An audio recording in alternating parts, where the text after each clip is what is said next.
देवा तुझ्याच साठी उघडून दार, वाट पाहून झाली फार.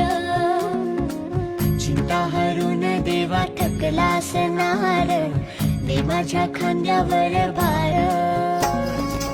थोडा इथं टेकून जा, घास खाऊन माझ्या